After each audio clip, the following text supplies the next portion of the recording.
নমস্কার বন্ধু, আশা করি সবাই খুব খুব ভালো আছেন আর ভালো ভালো খাবার খাচ্ছেন আর শীতটাকে অনেক এনজয় করছেন।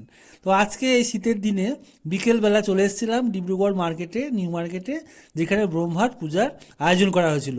আর এই ব্রহ্মা পূজা উপলক্ষে এখানে ব্যবস্থা করা হয়েছিল তো বিভিন্ন দর্শক মণ্ডলীর জন্য ভালো ভোগের খিচুড়ি।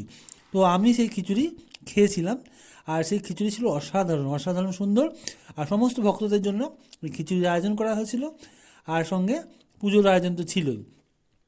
এটা ছিল নিউ মার্কেটে প্রবেশ করার মেন রাস্তার উপরেই প্যান্ডেল। আর এই বাজার কমিটি থেকে এই পুজোর আয়োজন করেছিল। তো আমি একটু শেয়ার করলাম আপনাদের জন্য, আশা করি ভালো লাগবে। আজকে 8 জানুয়ারি আজকে এই পুজোর আয়োজন হয়েছিল ডিব্রুগড় নিউ মার্কেটে। তো আপনারা অবশ্যই কমেন্ট করে জানাবেন কে কে এই পুজোয় অংশ নিয়েছিলেন, এবং যারা দেখছেন দূর থেকে তাদের এই ব্লগটা কেমন লাগলো। আশা করি ভালোই লাগবে। আর এখানে খিচুড়ির জন্য আগে অনেক ভিড় হয়েছিল, এখনও ভিড় আছে, তবু একটু আপনাদের জন্য শেয়ার করে দিলাম।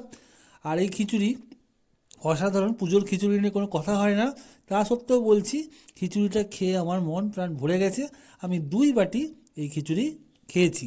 তো আপনারা সবাই ভালো থাকুন, সুস্থ থাকুন আর শীতকালটা এনজয় করুন।